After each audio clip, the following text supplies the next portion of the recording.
কাছেই বিদায় চা, তার কাছেই ক্ষমা চা, আর জিগা আমার স্বামী কোথায় গো, আমার স্বামীকে তোমরা কেউ দেখছো কি? যখন স্বামীকে হাতে পায়ে ধরে ধরে চোখের পানি ছাড়ে আর কানলে, স্বামী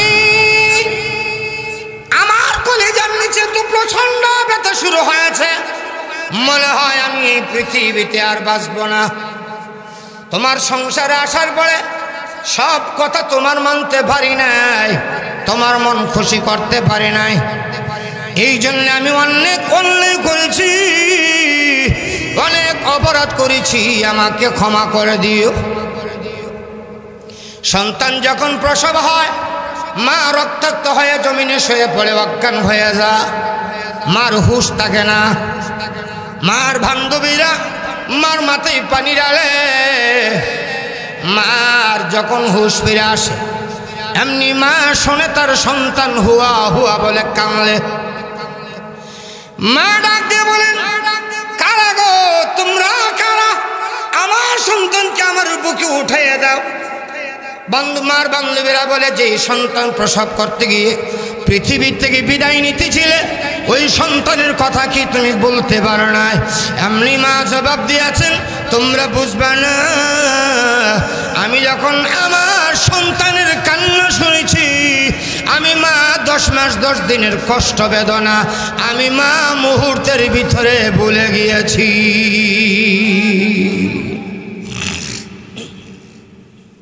ভাইয়েরা আমার, মার পেটে যখন বাচ্চার বয়স 6 মাসের বেশি হয় মার কষ্ট বাড়ে না কমে? জোরে বলেন।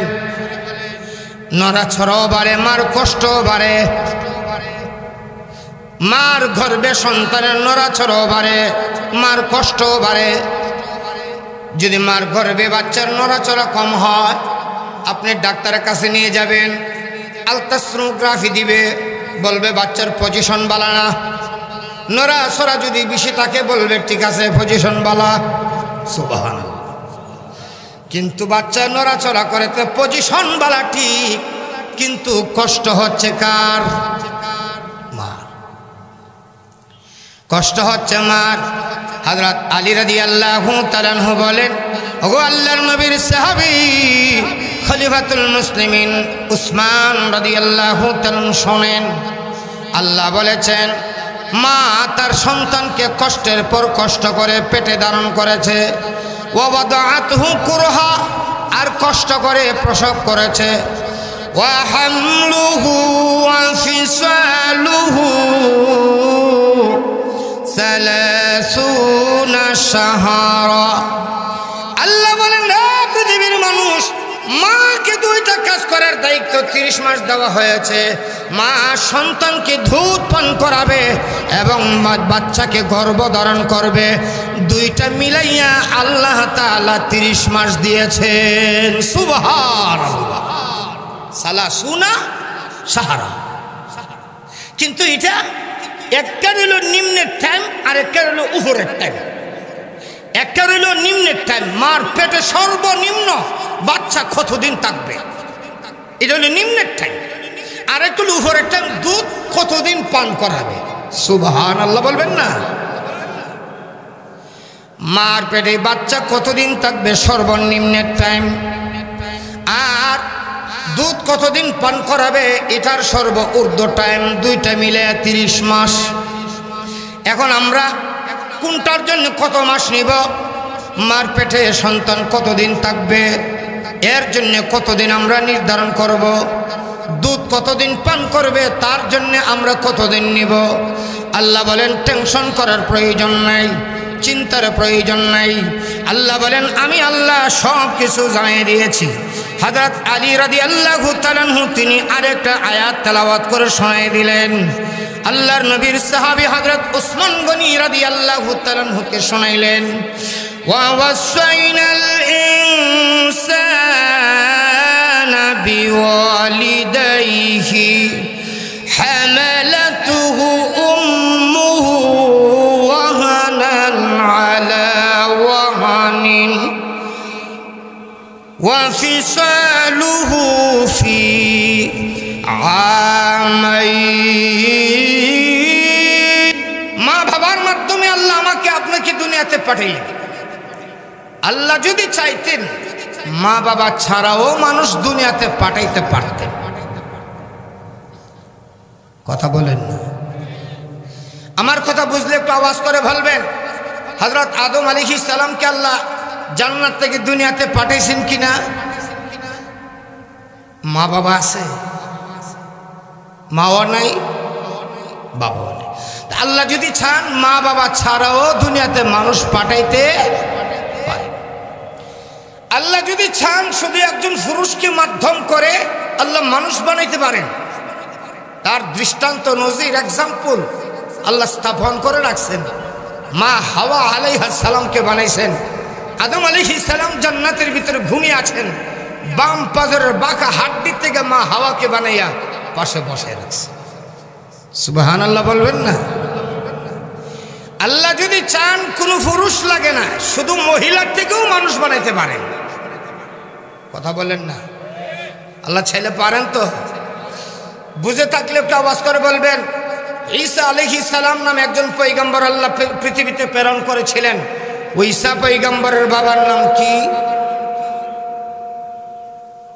সবাই কয় না, বাবাই নাই, নাম থাকবে কোথায়? তাহলে ঈসা আলাইহিস সালামকে বানাইলেন শুধু একজন মহিলা মাধ্যম, হাওয়া আলাইহিস সালামকে বানাইলেন শুধু একজন পুরুষ মাধ্যম, আদম আলাইহিস সালামকে বানাইলেন পুরুষও লাগে নাই, মহিলাও লাগে নাই। আমাকে আপনাকে বানাইছেন একজন মা এবং বাবা দুইজনের মিলনে। এই দুইজনের মাধ্যমে আপনাকে আমাকে পৃথিবীতে প্রেরণ করেছেন। পাশাপাশি আল্লাহর নবীর সাহাবী হযরত উসমান গনি রাদিয়াল্লাহু তাআলা আনহুর কাছে, হে ভাই উসমান, আপনি কি একটু চিন্তা করে ভেবে চিন্তা করে রায় দিয়েছেন তাদের বিচ্ছেদ করে দিবেন? হযরত উসমান গনি বলেন, হ্যাঁ, মেয়েটা তো 6 মাস পরে বাচ্চা প্রসব করেছে, অতএব মেয়েটা তো, তারা বলছে তারা চরিত্রহীনা, এই মেয়েকে নিয়ে তারা সংসার করবে না, তাই আগামী অমুক তারিখে বিচ্ছেদ করে দেওয়া হবে। হযরত আলী রাদিয়াল্লাহু তাআলা আনহু বললেন, ভাই উসমান, শোনেন আল্লাহর কোরআন কি বলেছে। আল্লাহর কোরআন বলে 6 মাস পরে যদি বাচ্চা প্রসব করে তাহলে ওই বাচ্চা তার স্বামীর বৈধ বাচ্চা। সুবহান। ভাইরা আমার, বিচার কার্যের জ্ঞান আল্লাহ সকলকে একরকম দেয় নাই। লেখাপড়ার ডিগ্রি পর্যন্ত করার পরেও বিচারে গেলে কথা বলতে পারে না, এমন আছে না নাই? আর একটু জোরে এখন। আবার দেখা যাবে কলম লিখতে পারে না কিছু, কিন্তু সেই পুরা সমাজটা চালা, আছে না নাই? আল্লাহর নবীর সাহাবী আলী রাদিয়াল্লাহু তাআলা আনহুকে বিচার কার্যের জন্য আল্লাহ তাআলা আলাদা ইলম দিয়েছেন, জ্ঞান দিয়েছেন। আল্লাহর নবী বলেন, সাহাবীরা শোনো, আনা মদিনাতুল ইলম ওয়া আলিয়ু বাবুহা। নবী বলেন, আমি হলাম ইলমের শহর আর আমার আলী হলো সেই ইলমের দরওয়াজা। জোরে বলেন সুবহানাল্লাহ। আর একটু জোরে বলেন সুবহানাল্লাহ। আল্লাহর নবীর সাহাবী হযরত উসমান গনি রাদিয়াল্লাহু তাআলা আনহু, যদিও তিনি আমিরুল মুমিনিন, যদিও তিনি বিচারক, প্রধান বিচারপতি, কিন্তু তিনি সঙ্গে সঙ্গে বললেন, ভাই আমার রায় আমি উর্দু করে নিলাম। জোরে বলেন না সুবহানাল্লাহ। এতটুক মাত্র বললেন, আপনি যে বিচ্ছেদ ঘটাই দিবেন, এটা তো কোরআন বিরোধী রায় হয়ে যাবে। এই কথা বলার সঙ্গে সঙ্গে তিনি বললেন, আমার রায় আমি উর্দু করে নিলাম, আর এই বিচারের ভাড়াবার দায়িত্ব আপনাকে দিলাম। আমাদের কোন বিচারপতি যদি ভুল রায় দেয় আর যদি কেউ ধরে দেয়, তাহলে কি সে ভুল মেনে নেয়? কথা বলে না। আপনাদের সামাজিকভাবে বিচার হয় না? এই সমাজ চলতে একজন বিচারক আছে না? একজন না, একাধিক বিচারক আছে। তাদের মাঝে একজনকে সবাই মান্য করে চলে, শ্রদ্ধা করে চলে। তিনি আমাদের এই সমাজের বড় সর্দার, বড় মুরল, বড় মাতবর, যেটা বুঝেন। এখন বড় মাতবরে একটা ভুল করে ফেলছে, একটা ছেলে তার মেধা ভালো, সে অনেক প্রজ্ঞার অধিকারী, সেই ছেলেটা যদিও বিচার আচারে যায় না, বিচার করে না, কিন্তু সেখানে ছিল, সে দেখলো সম্পূর্ণ বিচারটা অন্যায়। সে যদি উঠে দাঁড়ায় বলে, আঙ্কেল আপনি যে রায়টা দিচ্ছেন রায়টা এমনি হবে না, এমনি হবে, রায়টা ভুল হচ্ছে, তখন কি সে সেখানে দাঁড়িয়ে থাকতে পারবে? কথা বলেন, দাঁড়ায় থাকতে পারবে? বলবে তোর জন্মের আগ থেকে আমি বিচার করি, তোর জন্ম হয়েছে কই দিন এসে, তোর বাবা বিয়ে করছে কই দিন এসে, কথা কয় না। কিন্তু আলী রাদিয়াল্লাহু তাআলার কথা উসমান রাদিয়াল্লাহু তাআলা সাথে সাথে বললেন, আমি মেনে নিলাম, আমার রায় উড্ডু করলাম, এখন বিচারটা কেমনে হবে আপনি বলেন। হযরত আলী রাদিয়াল্লাহু তাআলা বললেন, শুনেন, আল্লাহর কোরআনে তো আল্লাহ বলছেন সন্তান মার পেটে থাকবে এবং মার দুধ পান করবে। কয়টা কাজ? মার পেটে থাকবে এবং মার দুধ পান করবে, এই দুইটা মিলাইয়া আল্লাহ সময় দিছে 30 মাস। কয় মাস? জোরে বলেন, কয় মাস? وَوَصَّيْنَا الْإِنسَانَ بِوَالِدَيْهِ حَمَلَتْهُ أُمُّهُ كُرْهًا وَوَضَعَتْهُ كُرْهًا وَحَمْلُهُ وَفِصَالُهُ 30 শাহরা। আল্লাহ বলেন, রে পৃথিবীর মানুষ, আমি তোমাদেরকে ওসিয়ত করছি, তোমাদেরকে নির্দেশ দিচ্ছি, তোমরা তোমাদের মা বাবার সঙ্গে ভালো ব্যবহার করো, মায়ের সঙ্গে ভালো ব্যবহার করো, কারণ তোমার মা তোমাকে কষ্টের পরে কষ্ট স্বীকার করে পেটে ধারণ করেছে। হামালাতহু উম্মুহু কুরহা ওয়া ওয়াদাআতহু কুরহা, তোমার মা কষ্ট করে তোমাকে পেটে ধারণ করেছে, কষ্ট করে তোমাকে প্রসব করেছে। ভাইয়েরা আমার, প্রসব ব্যথাটা বাবা অনুভব করতে পারে নাই, কারণ বাবার প্রসব ব্যথা হয় নাই, মার প্রসব ব্যথা হয়েছে। প্রসব ব্যথার যে কি কষ্ট শুধু মাই বুঝে, ঠিক না বেঠিক? জোরে খান, আর একটু জোরে খান। বাচ্চা যেদিন প্রসব হবে, মার পেটে বাচ্চা, ওই বাচ্চার ডেট, যেই দিন দুনিয়াতে আসবার সময় মতে আল্লাহ ফেরেশতা একজন পাঠিয়ে দেয়, যা সলমুদ্দিকে গিয়ে বল দুনিয়াতে চলে যাইতে।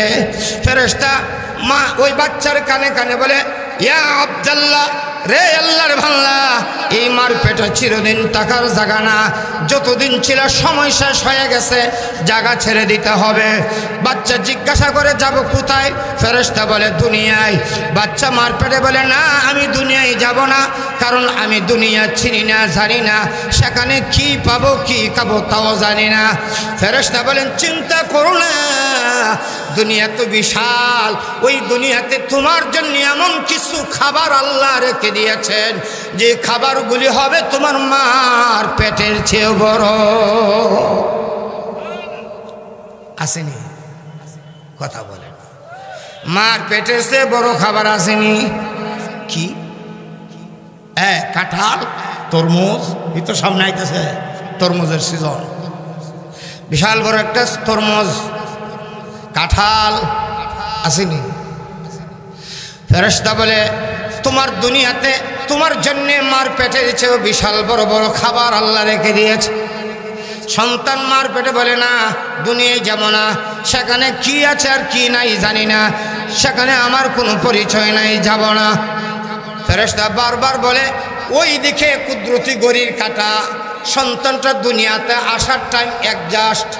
ফেরেশতাকে যাবে না, টাইম হয়ে গেছে, সেখন না, যা। ফেরেশতা যা, সেখন না। যেই মাত্র না বয়ে গাঁটটা মুছা দিছে, এমনি ফেরেশতা গাঁটটা ধরে যা, জোরে বল আল্লাহু আকবার। চিকিৎসা বিজ্ঞানে লেখে, মার পেটে বাচ্চার মাথা থেকে উপরে, মার পেটে বাচ্চার মাথা থাকে, সন্তানের মাথা থাকে উপরে, কিন্তু আসার সময় তার মাথাটা নিচে চলে আসে। এমনি এমনি না, ফেরেশতার ঘাড়ে ধৈরা ধাক্কা দিয়া নিচে দিয়া দেয়। যে মাত্র যা এমনি দেখা যায় ওই যে মাথা উপরে টপ করে চলে গেছে, পাও উপরে মাথা আসছে নিচে। জোরে বলেন আল্লাহু আকবার।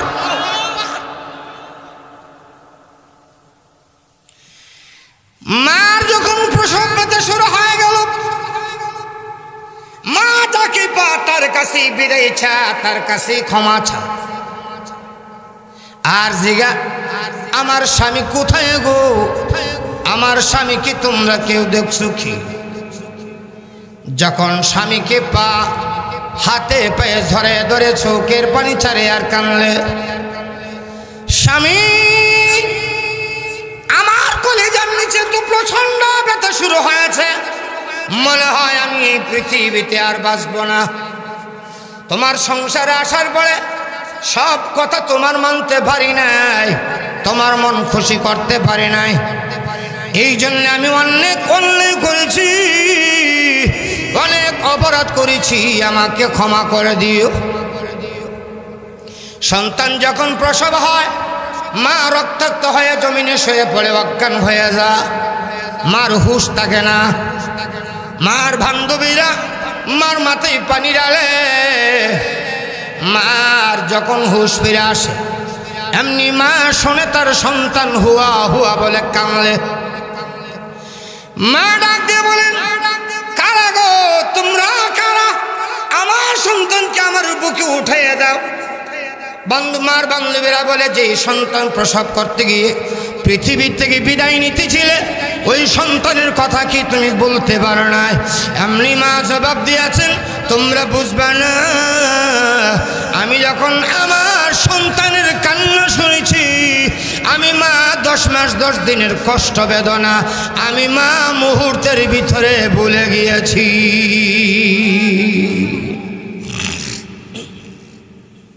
ভাইয়েরা আমার, মার পেটে যখন বাচ্চার বয়স 6 মাসের বেশি হয়, মার কষ্ট বাড়ে না কমে? জোরে বলেন। নড়াচড়াও বাড়ে, মার কষ্টও বাড়ে। মার গর্ভে সন্তানের নড়াচড়াও বাড়ে, মার কষ্টও বাড়ে। যদি মার গর্ভে বাচ্চার নড়াচড়া কম হয়, আপনি ডাক্তারের কাছে নিয়ে যাবেন, আলট্রাসোনোগ্রাফি দিবে, বলবে বাচ্চার পজিশন বালা না। নড়াচড়া যদি বেশি থাকে, বলবে ঠিক আছে পজিশন বালা। সুবহানাল্লাহ। কিন্তু বাচ্চা নড়াচড়া করে তো পজিশন বালা ঠিক, কিন্তু কষ্ট হচ্ছে কার? মার। কষ্ট হচ্ছে মার। হযরত আলী রাদিয়াল্লাহু তাআলা আনহু বলেন, ওগো আল্লাহর নবীর সাহাবী খলিফাতুল মুসলিমিন উসমান রাদিয়াল্লাহু তাআলা শোনেন, আল্লাহ বলেছেন, মা তার সন্তানকে কষ্টের পর কষ্ট করে পেটে ধারণ করেছে, ওয়াদাআতহু কুরহা, আর কষ্ট করে প্রসব করেছে, ওয়া হামলুহু ওয়া ফিসালুহু 30 শাহরা। আল্লাহ বলেন, পৃথিবীর মানুষ, মাকে 2টা কাজ করার দায়িত্ব 30 মাস দেওয়া হয়েছে। মা সন্তানকে দুধ পান করাবে এবং বাচ্চাকে গর্ভধারণ করবে, 2টা মিলাইয়া আল্লাহ তাআলা 30 মাস দিয়েছেন। সুবহানাল্লাহ। 30 শাহরা। কিন্তু এটা একটা রইল নিম্নের টাইম, আর একটা রইল উপরের টাইম। একটা রইল নিম্নের টাইম, মার পেটে সর্বনিম্ন বাচ্চা কতদিন থাকবে, এটা হলো নিম্নের টাইম। আর একটা হলো উপরের টাইম, দুধ কতদিন পান করাবে। সুবহানাল্লাহ বলবেন না? মার পেটে বাচ্চা কতদিন থাকবে, সর্বনিম্নের টাইম। আর দুধ কতদিন পান করাবে, এটার সর্ব ঊর্ধ্ব টাইম। 2টা মিলে 30 মাস। এখন আমরা কোনটার জন্য কত মাস নিব? মার পেটে সন্তান কতদিন থাকবে, এর জন্য কতদিন আমরা নির্ধারণ করব। দুধ কতদিন পান করবে, তার জন্য আমরা কতদিন নিব। আল্লাহ বলেন, টেনশন করার প্রয়োজন নাই, চিন্তার প্রয়োজন নাই। আল্লাহ বলেন, আমি আল্লাহ সব কিছু জানিয়ে দিয়েছি। হযরত আলী রাদিয়াল্লাহু তাআলা আনহু তিনি আরেকটা আয়াত তেলাওয়াত করে শোনায় দিলেন। আল্লাহর নবীর সাহাবী হযরত উসমান গনি রাদিয়াল্লাহু তাআলা আনহুকে শোনাইলেন, ওয়া ওয়াসাইনাল ইনসানা বিওয়ালিদাইহি হামালাতুহু উম্মুহু ওয়াহানান আলা ওয়াহানিন ওয়া ফিসালুহু ফি আমাইন।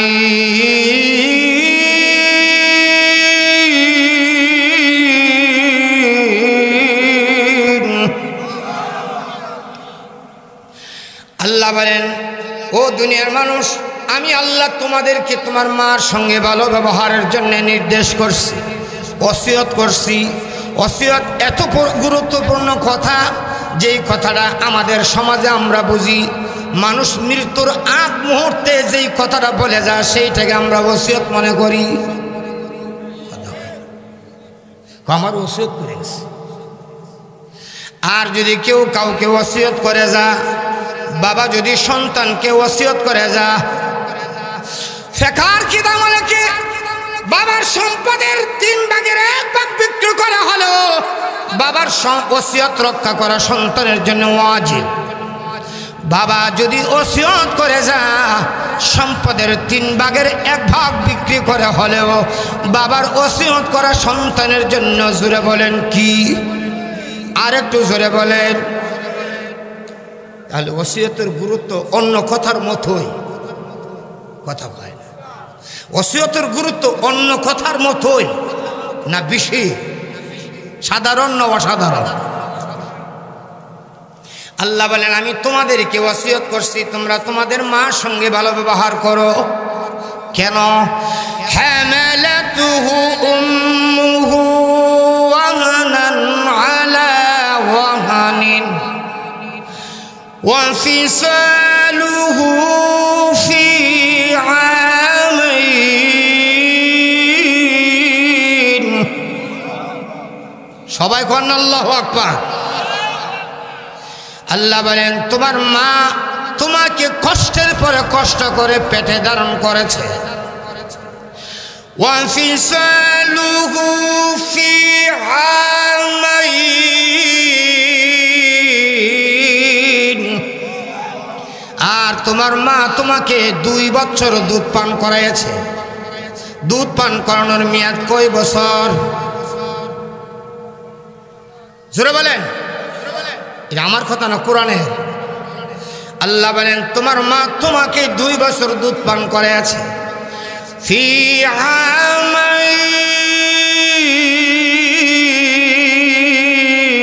আমাইন। দুধ পান করাইছে কয় বছর? আরো জোরে। দুধ পান করানো কয় বছর? আমাদের সমাজে কিছু মহিলার মাসলা আছে, ওই আদিকালে নোয়াখালীর হুজুর থেকে শুনছেন সালাসুনা সাহারা, 30 মাস। ও ভাই, 30 মাস শুধু দুধের জন্য নয়, 30 মাস হইল মা গর্ভে ধারণ করবে, দুধ পান করবে, 2টা মিলাইয়া।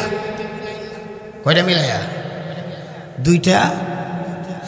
হামলুহু ওয়া ফিসালুহু সালাসুনা সাহারা। দুধ পান করানো আর মার পেটে সন্তানকে ধারণ করা, 2টা মিলাইয়া 30 মাস। এবার আল্লাহ আলাদা করে দিয়েছেন দুধ পানের জন্য 2 বছর। 30 মাস থেকে যদি 2 বছর যদি আলাদা হয়ে যায়, তাহলে আপনারা জবাব দিবেন মার পেটে সন্তান থাকবে আর কয় মাস? কয় মাস? এটা উপরে না নিচের টাইম? নিচের টাইম। উপরের টাইমের কোনো আপনার কি নাই, নির্দিষ্ট নাই। আপনার উপরে মার গর্ভে সন্তান 2 বছরও থাকতে পারে। সুবহানাল্লাহ জোরে খান। আর একটু জোরে খান। আল্লামা ইমাম শাফি রাহমাতুল্লাহি আলাইহি মার পেটে তিনি ছিলেন 2 বছর। আমাদের ইমামে আজম ইমাম আবু হানিফা রাহমাতুল্লাহি আলাইহির মত, তিনি বলেন মার গর্ভে সন্তান 3 বছরও থাকতে পারে। জোরে বলেন সুবহানাল্লাহ। আর একটু জোরে বলেন সুবহানাল্লাহ। কিন্তু আমরা ডাক্তারের প্রেসক্রিপশনে একটা ডেট লিখে দিছে, জানুয়ারির 20 তারিখ সন্তান প্রসব হবে।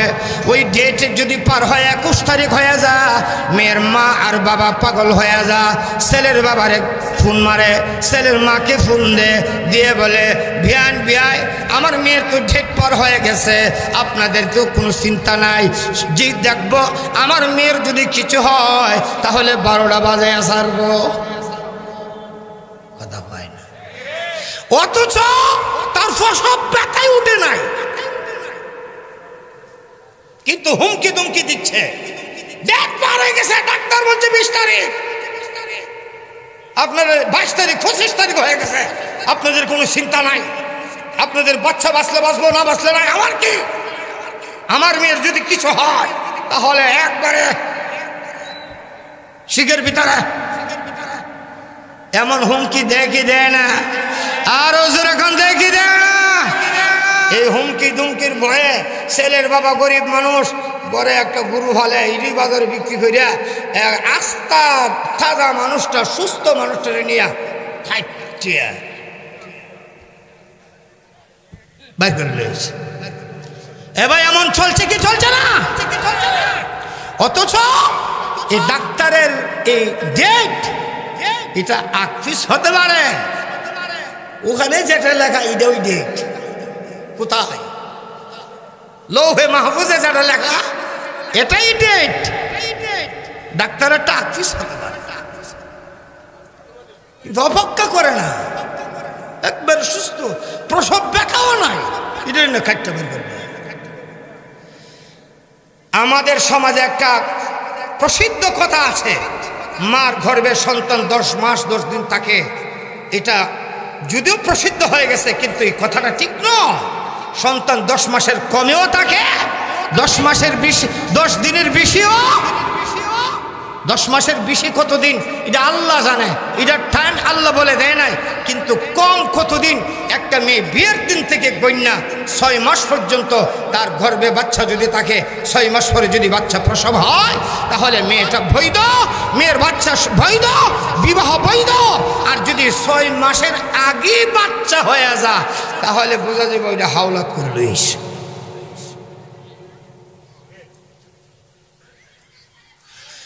ভাইয়ারা আমার যেই কথা বলতেছিলাম, সন্তানকে মা গর্ভে ধারণ করেছেন 10 মাস, আর যতদিনে হোক মা সন্তানকে পেটে রেখেছেন, মা বাচ্চাকে লালন পালন করেছেন। আপনি বাবা ও বাচ্চার জন্য অনেক কিছু করেছেন, মা যা করেছেন তা করতে পারেন নাই। আমার সন্তানের জন্য আমার বিবি যা করেছেন আমি তা করতে পারি নাই। আমি পাঞ্জাবি গায়ে দিলাম, প্রোগ্রামে আসবো, আর আদর করে ছোট বাচ্চাটাকে খুলে নিলাম। সে তো আর বুঝে না বাবা কোথায় যাবে। এবার দেখা গেল বাচ্চাটা পাতলা পায়খানা করে দিল, আমার পায়খানা, আমার পাঞ্জাবি তার পায়খানার প্রস্রাবে ভরে গেল। আমার তো আনন্দ উল্লাস সব শেষ হয়ে গেল। আমি ডেকে ডেকে বললাম, রে কালুর মা কোথায়, তোমার সন্তানকে নিয়ে যাও। খালুর মা তো বসছিল খানায়। খালুর মা আসলেন, এক হাতে ভাত লেগে আছে, আর এক হাত দিয়ে ধরে ধরে টিউবওয়েলে নিছে, নিয়ে টিউবওয়েল চেপে ধুইয়া পরিষ্কার কইরা তৈলা দিয়া মুচ্ছা যখন তাকে আবার নিয়ে আসছে, তখন আমি বাবার আদর আবার উতলাই উঠছে, ও আমার আদরের সোনামণি। তো মাঝখানে কতটুকু সময় হয়ে গেছি, কথা বলেন। আল্লাহ নবী বিশ্ব নবী রাহমাতুল লিল আলামিন বলেন, হে দুনিয়ার মানুষ, মা বাবার সঙ্গে ভালো ব্যবহার করো। আমি রাসূল জীবনে কোনোদিন আব্বাকে দেখি নাই। কালীগঞ্জের ভাইয়েরা আমার, ছোট্ট একটা ইতিহাস বলবো, মনকে নরম করে দেন। পারলে চোখে 2 ফোঁটা পানি আনার চেষ্টা করেন, হতে পারে ওই পানিটা আপনার নাজাতের জরিয়া হয়ে যেতে পারে। আপনার আমার নবী তিনি তো ছিলেন ইয়াতীম। জোরে বলুন কি, আর একটু জোরে বলেন। আলাম ইয়াজিদকা ইয়াতীমান ফাআওয়া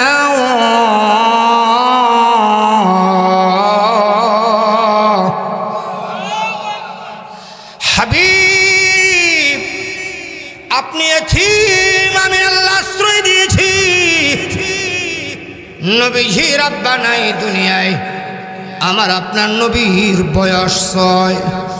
জোরে বলেন কয়? আর একটু জোরে বলেন।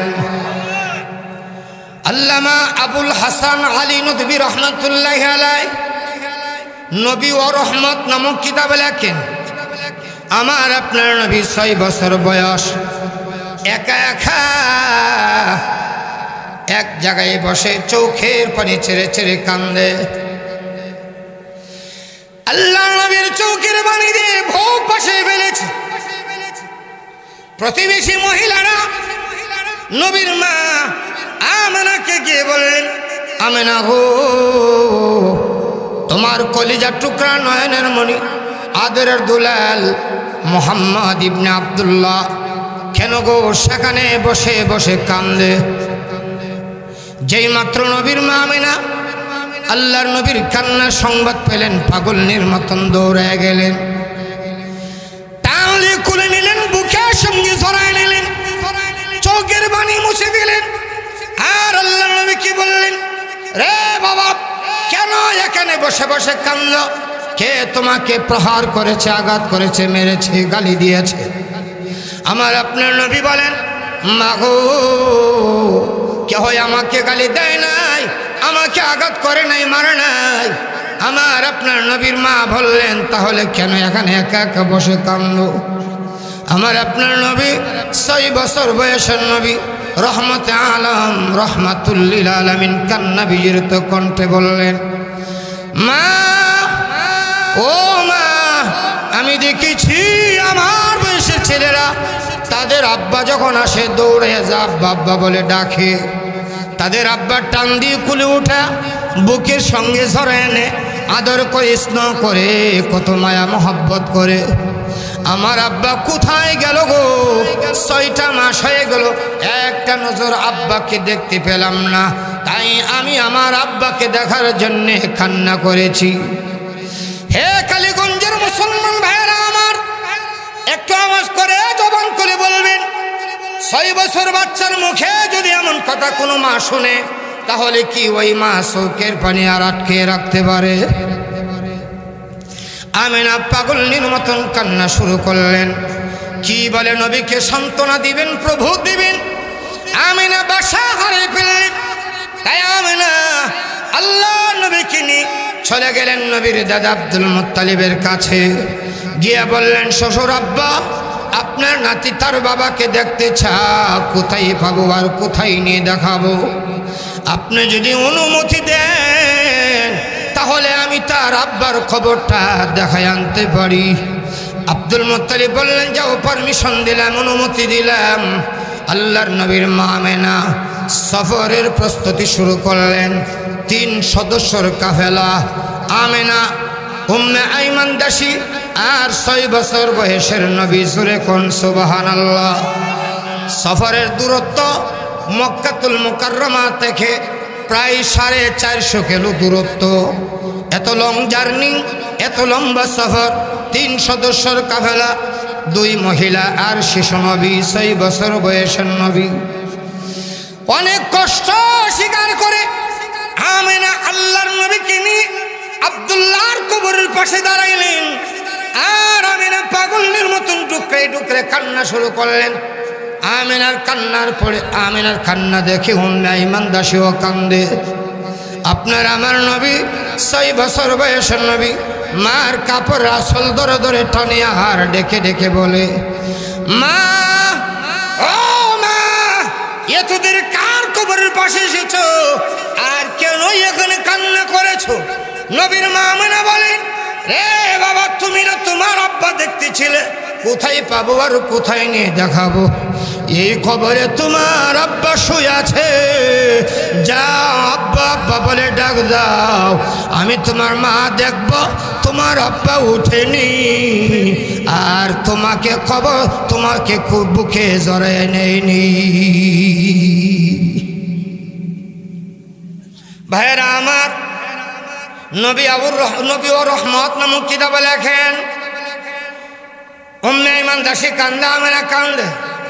6 বছর বয়সের নবী, শিশু নবী রহমতে আলম রহমাতুল লিল আলামিন বাবার কবরের পাশে দাঁড়ায় দাঁড়ায় কাঁদলেন।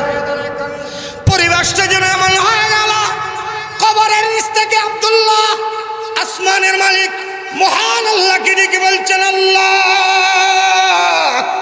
আমার কবরের মাটি সরায়া দাও, একটা মুহূর্তের জন্য আমার কলিজার টুকরো সন্তান মোহাম্মদকে আমার বুকে জড়াই নেওয়ার ব্যবস্থা করে দাও। ভাইয়েরা আমার, কবর জিয়ারত শেষ করে নবীর মা নবীকে নিয়ে চলে গেলেন নবীর নানার বাড়ি।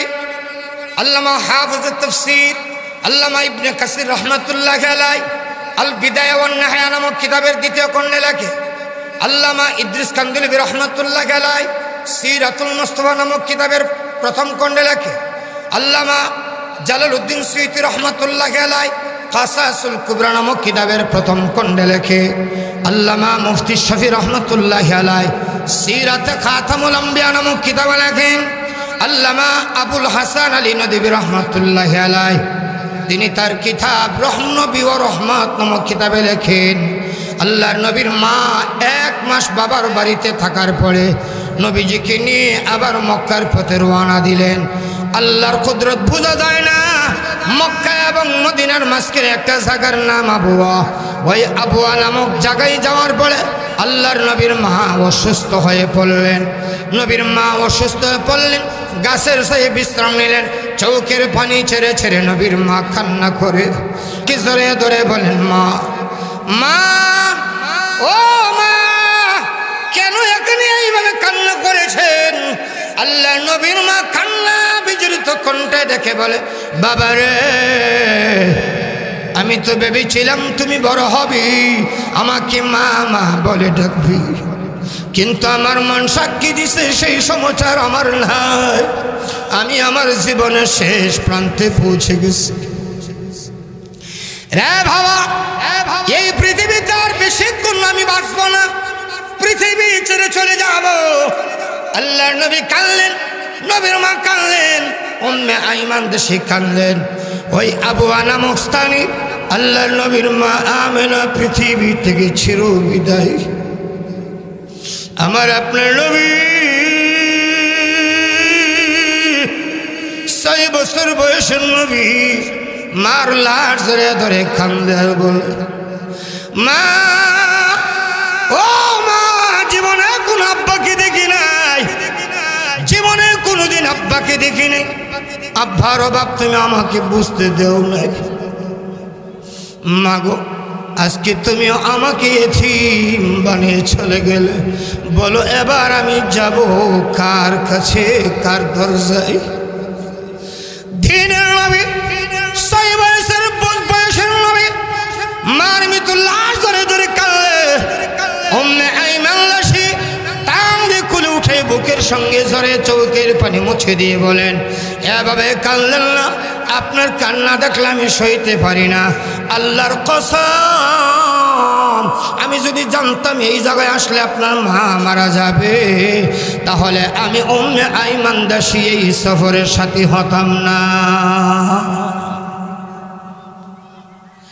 ভাইয়ারা আমার, উম্মে আইমান দাসী আব্দুল মুত্তালিবের কাছে নিয়ে বললেন, আপনারা আমানত গ্রহণ করুন।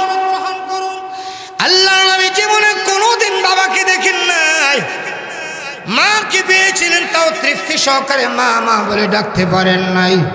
নবী বলেন, উম্মতেরা রে, মা বাবাকে কষ্ট দিও না রে উম্মত। শোনো, তোমার মা তোমার বাবা তোমার জন্য মুস্তাজাবুদ দাওয়াত।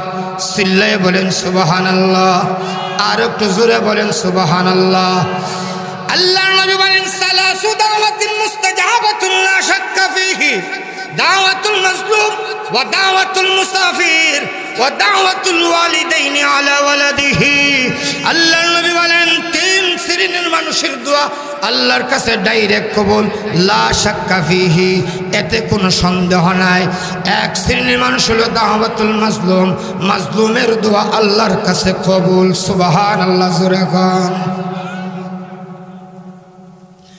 আল্লাহ মুমিনের প্রত্যেকটা দোয়াই কবুল করে, মুমিনের সব দোয়া আল্লাহ কবুল করে। মুমিন কিয়ামতের দিন সবচেয়ে বেশি আফসোস করবেন, আমি কেন বেশি দোয়া করলাম না? কেন বেশি দোয়া করলাম না? দোয়া যদি দুনিয়াতে বেশি করতাম তাহলে আজকে ফলাফল পেতাম। মুমিন আফসোস করবে এই জন্যে, বলবে আল্লাহ দুনিয়াতে আমার যেই দোয়াগুলি কবুল করছো এগুলা যদি কবুল না করে আজকের জন্য রাখা দিতা। সুবহানাল্লাহ, সুবহানাল্লাহ বলেন না। আমরা তো দোয়া কইরা চাই সাথে সাথে নগদ নগদ নিয়ে ভাইয়ালাই। মুমিনের সমস্ত দোয়া আল্লাহর কাছে কবুল হয়। যেটা দুনিয়াতে দিলে মুমিনের মঙ্গল হবে আল্লাহ এটা দেন, যেটা মুমিনের অমঙ্গল হবে এটা রাখা দেন, এটার বদলা আল্লাহ আখিরাতে দিবেন। সুবহানাল্লাহ বলবেন না। এই জন্য বেশি বেশি আল্লাহর কাছে কি করা? দোয়া করা বেশি বেশি। আর দোয়া হুয়াল ইবাদা, রাসূল বলেন দোয়া ইবাদত। সুবহানাল্লাহ জোরে বলেন।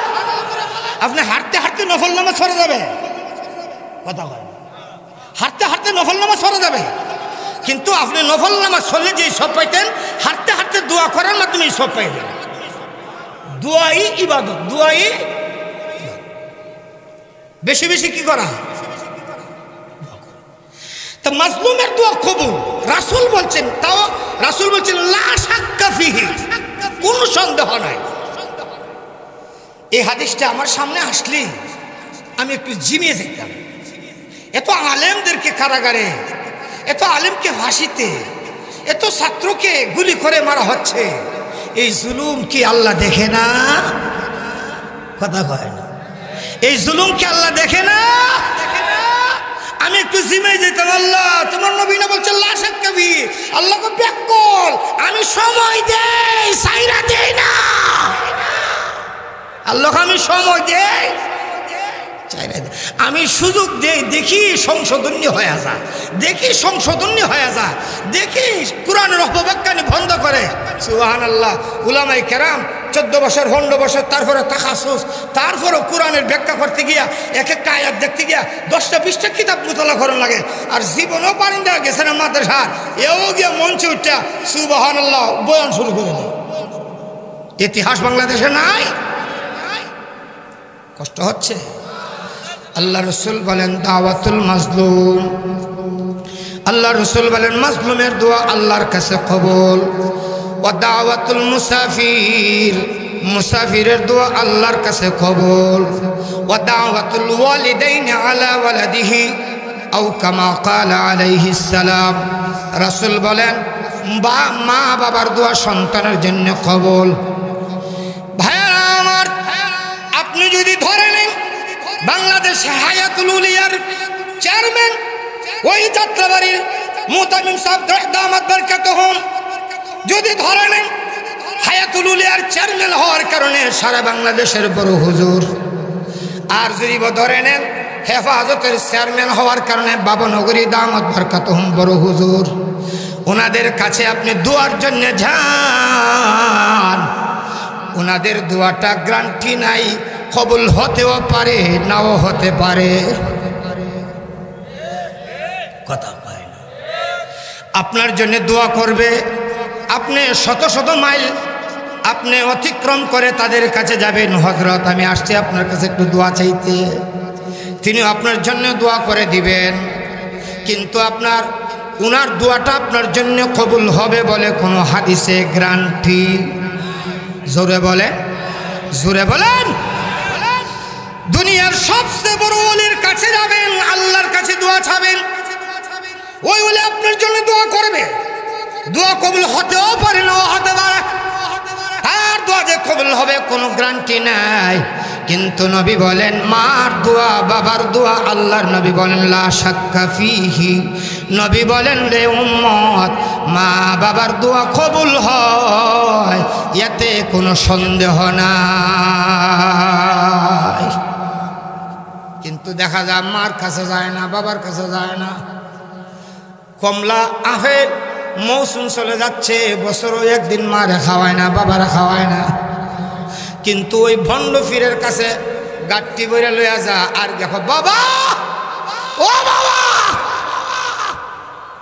এদিক মা না খাইয়া মরে, আর ফিরের কাছে কি লইয়া যা, ফিরত তো খুশি, জীবনেও খোয়ায় না, তোর মারে দিস নি বাবারে। ফির মাফার সত্যিকারে ফির মাফার মাপ কাটে এর অনেক আছে। এর মাঝে একটা হইল সত্যিকারে ফির যদি হয় জিজ্ঞাসা করবে, আদেশ করবে তোমার মার সাথে বাবার সাথে ভালো ব্যবহার করো, তোমার মার সাথে বাবার সাথে ভালো ব্যবহার করো কিনা জিজ্ঞাসা করবে। আর যদি বাস্তবে খুশি হয়ে যায় তাহলে বুঝবে ডাল মে কুছ কাল হয়, কথা কয় না। তাহলে কি বুঝবেন খাঁটি না ভেজাল? আল্লাহর নবী বিশ্ব নবী রাহমাতুল লিল আলামিন ফরমান, উম্মতের হারে মা বাবার মুখে যদি হাসি ফুটাইতে পারো, মা বাবাকে যদি খুশি করতে পারো, মহান আল্লাহ বলেন আমিও তার উপরে খুশি। নবী বলেন সালাসু দাওয়াতিন মুস্তাজাবাতুন লা শাক্কা ফিহি, দাওয়াতুল মাজলুম ওয়া দাওয়াতুল মুসাফির ওয়া দাওয়াতুল ওয়ালিদাইনি আলা ওয়ালাদিহি। নবী বলেন 3 শ্রেণীর মানুষের দোয়া আল্লাহর কাছে ডাইরেক্ট কবুল। তার মাঝে এক শ্রেণীর মানুষ হলো মা বাবা। মা বাবার দোয়া আল্লাহর কাছে কবুল। সহিহ বুখারী শরীফে হাদিসটা আসছে, জুরাইজ নামে বনি ইসরাইলের একজন আবেদ, একজন বড় আল্লাহওয়ালা বুজুর্গ আবেদ, খানকার ভিতরে থাকে, ঘন্টার পর ঘন্টা নামাজ পড়ে, সুবহানাল্লাহ, ঘন্টার পর ঘন্টা নামাজ পড়ে। একদিন জুরাইজের মা জুরাইজকে ডাকতেছে, জুরাইজ ডাক দিছে। জুরাইজ হলো নামাজে। জোরে বলেন কোথায়? জোরে বলেন কোথায়? জুরাইজ বলেন আল্লাহুম্মা উম্মি ওয়া সালাতি। আল্লাহ একদিকে আমার মা, আরেকদিকে আমার নামাজ। এখন আমি কি করি? আচ্ছা ঠিক আছে, মা যখন ডাকতেছে নামাজের নিয়ত বান্ধা লাইছি, 2 রাকাত থইরই লাই। নামাজের নিয়ত বান্ধা 2 রাকাত থইরা সালাম ফিরেছে, আসসালামু আলাইকুম ওয়া রাহমাতুল্লাহ, আসসালামু আলাইকুম ওয়া রাহমাতুল্লাহ। নামাজের সালাম ফিরে ডাকে মা, ও মা। তখন মা আর জবাব দেন। জুরাইজ রহমতুল্লাহ ভাবছেন হয়তো এমনি ডাকছেন, কোনো প্রয়োজন নাই, মা চলে গেছে। আচ্ছা ঠিক আছে, মা আসতে আসতে আরো 2 রাকাত নামাজ পড়ি, আল্লাহু আকবার। যে মাত্র নামাজের নিয়ত বানছে এমনি আবার জুরাইজের মা আইছে। জুরাইজ কো আল্লাহুম্মা উম্মি ওয়া সালাতি। আল্লাহ একদিকে আমার নামাজ, একদিকে আমার মা, আমি কই যাই? এক ডাক দিয়ে গেছে। জুরাইজ নামাজের সালাম ফিরে আবার ডাকতেছে, মা, ও মা। জুরাইজ যখন ডাককে দেখে মা নাই, জুরাইজ ভাবছে মা এমনি ডাকছে, আচ্ছা আবার যদি প্রয়োজন হয় আসবে, আমি আরো 2 রাকাত নামাজ পড়ব। আল্লাহু আকবার বলবেন না? জুরাইজ রহমাতুল্লাহ আলাইহি নামাজটা ছিল নফল নামাজ।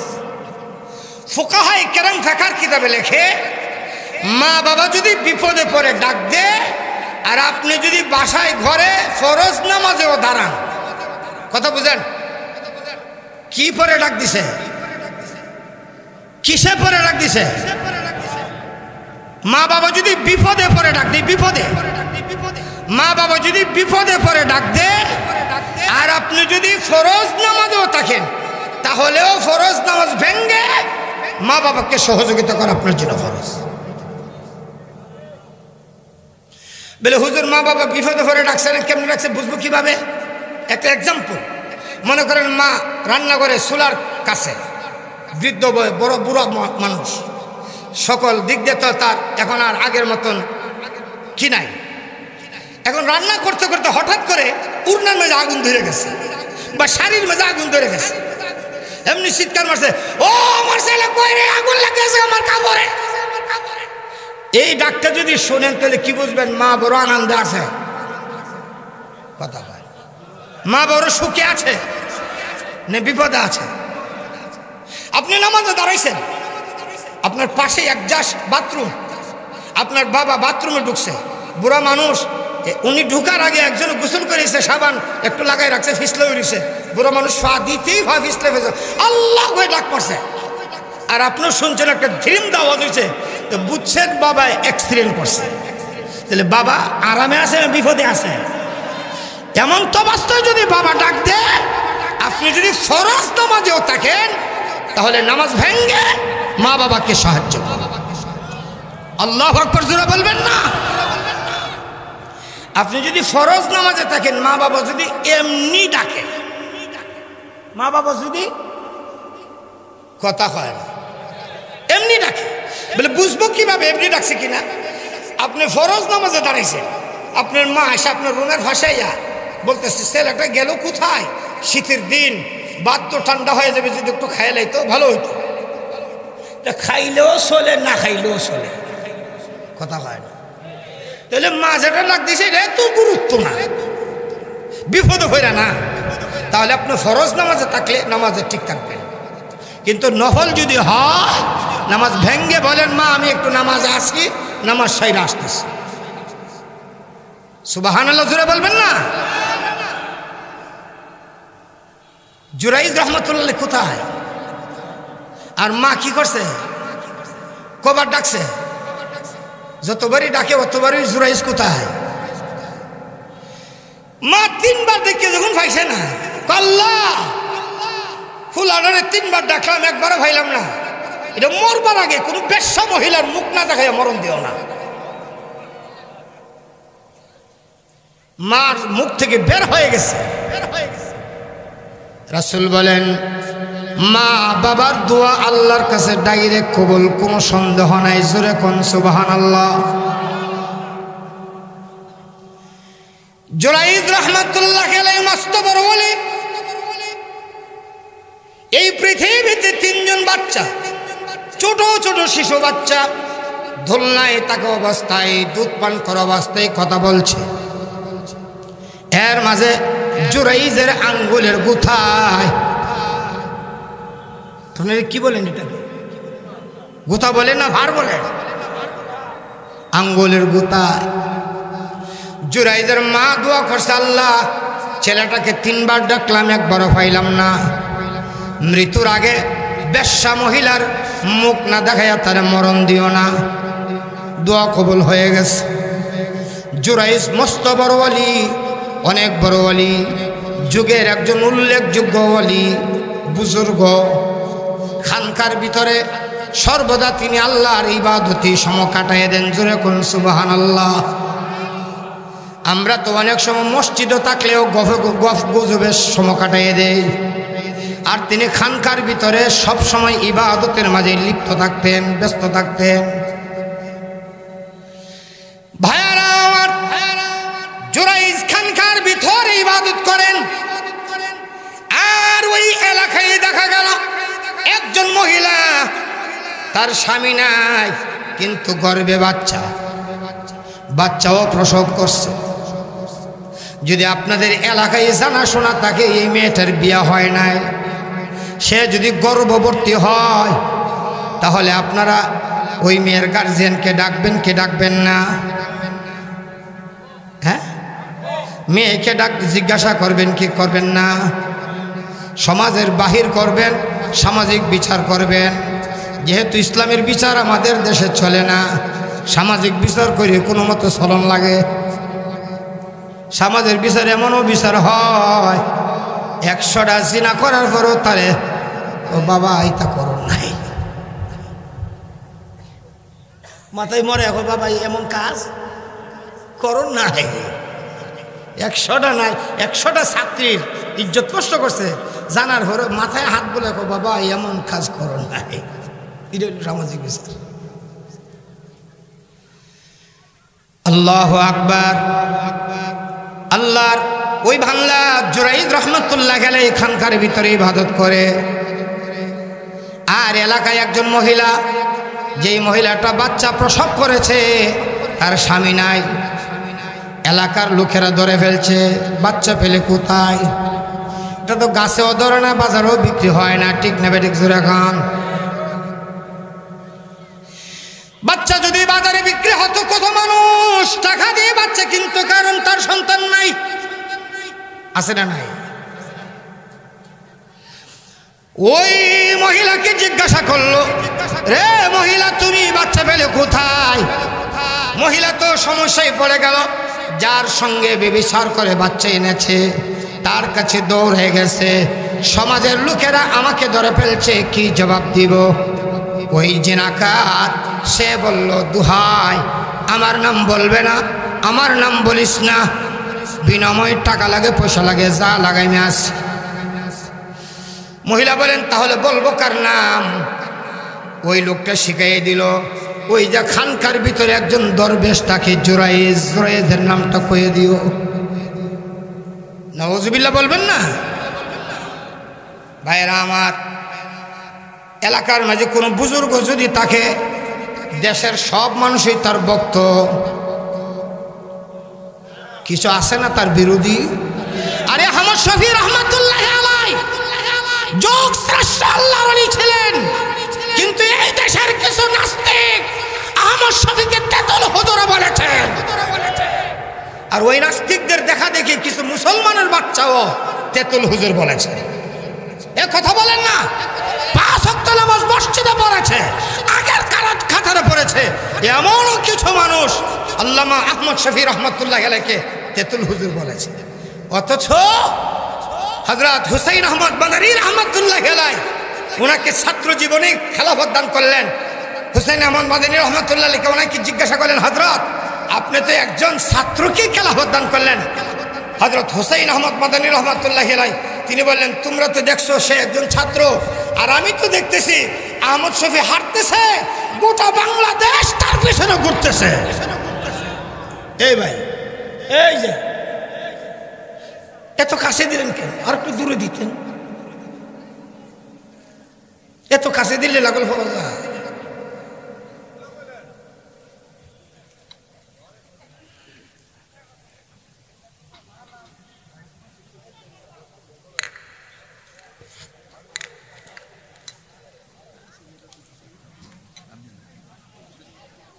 কষ্ট পাইছেন আপনারা? একটু জিকির করেন, লা ইলাহা ইল্লাল্লাহ।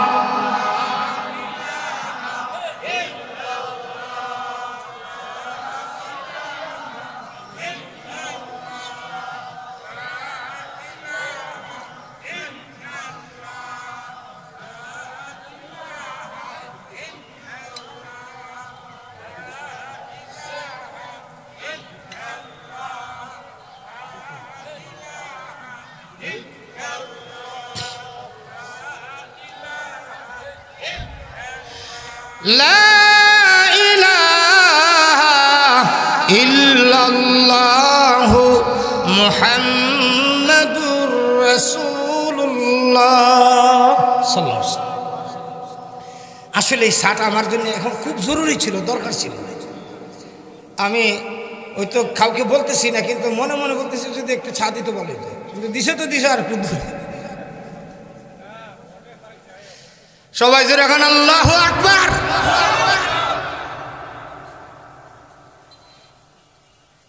কোন ব্যক্তি যদি মনে করেন সব মানুষ তাকে পছন্দ করে, সুরেও ভালোবাসে, শাহুদও ভালোবাসে, মদ করেও, জিনা করেও, বদমাইশেও, সুদ করেও, ঘুষ করেও ভালোবাসে, পছন্দ করে, বলে লোকটা ভালা, তাহলে বুঝতে হবে আসলে লোকটা ভালা। কথা বলে না? সুদ করেও যদি লোকটা ভালা, ঘুষ করেও লোকটা ভালা, মদ করেও লোকটা ভালা, বুঝতে হবে আসলে লোকটা। মসজিদের ইমাম সাহেব সুদ করেও যদি ভালা, ঘুষ করেও ভালা, এবারে মদ কর, জেনা কর, সবাই যদি ভালা, তাহলে বুঝতে হবে ইমাম সাহেব এমন ওয়াজ করে, এটা মাটির নিচে আর ওটা আসমানের উপরের মাঝখানে কোনো ওয়াজ করে না, কিন্তু কোনো কি করে না। কারণ মাঝখানের ওয়াজ করলে সুদের বিরুদ্ধে কথা বলতে হবে, আর সুদের বিরুদ্ধে কথা বললে কোনো সুদখোর ভালোবাসবে না, কথা বলে না। ঘুষের বিরুদ্ধে কথা বললে কোনো ঘুষখোর কথা ভালোবাসবে। দেখ, ইমাম সাহেব বড় আলেম, ইন্টারভিউ দিয়া ইমামতি পাইছে, বললে জুমাই গিয়ে সুদের বিরুদ্ধে ওয়াজ করছে। তো ওই মসজিদের ইমাম সাহেব হইল সুদখোর। নামাজের পরে সভাপতি সাহেব দেখতে, ইমাম সাহেব আমি যে সুদকে এলাকার সবাই জানাম, সেটা কইছে কেটা?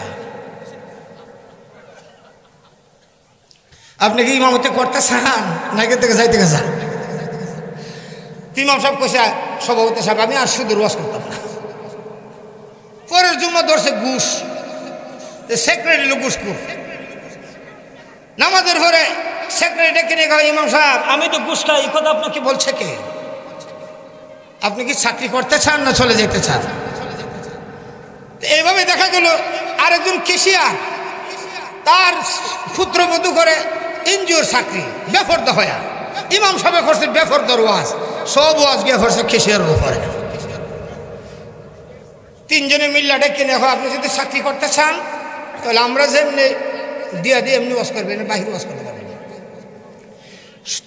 সুদূর ওয়াজ করলে সুদকুর ভালোবাসবে না, ঘুষের ওয়াজ করলে ঘুষকুর ভালোবাসবে না। একটা মানুষকে যদি সবাই ভালোবাসে, বুঝতে হবে এখানে কিছু আছে। আর সত্যিকারে ভালো মানুষের বন্ধু কম, দুশ্মন বেশি। সত্যিকারে ভালো মানুষের দুশ্মন কম, বন্ধু কম, দুশ্মন বেশি। আমি আর সামনে যাব না, যেহেতু আজকের মাহফিলের প্রধান বক্তা তিনি চলে আসছেন। আমি এখানে শেষ করলাম। ভবিষ্যতে আবারও যদি কোনোদিন এলাকায় সুযোগ হয় বাকি কথাটা শেষ করার চেষ্টা করব। আল্লাহ পাক আমাদের সকলকে যা শুনলাম, যা বললাম, আমাদের সকলকে আমল করার মানার তৌফিক দান করুন। সকলে বলুন আমিন। ওয়া আখির দাওয়ানা আনিল হামদুলিল্লাহি রাব্বিল আলামিন। আসসালামু আলাইকুম। জাযাকাল্লাহু আহসানাল জাযা। অত্যন্ত সুন্দর করে আমাদেরকে আলোচনা শোনালেন। আলহামদুলিল্লাহ।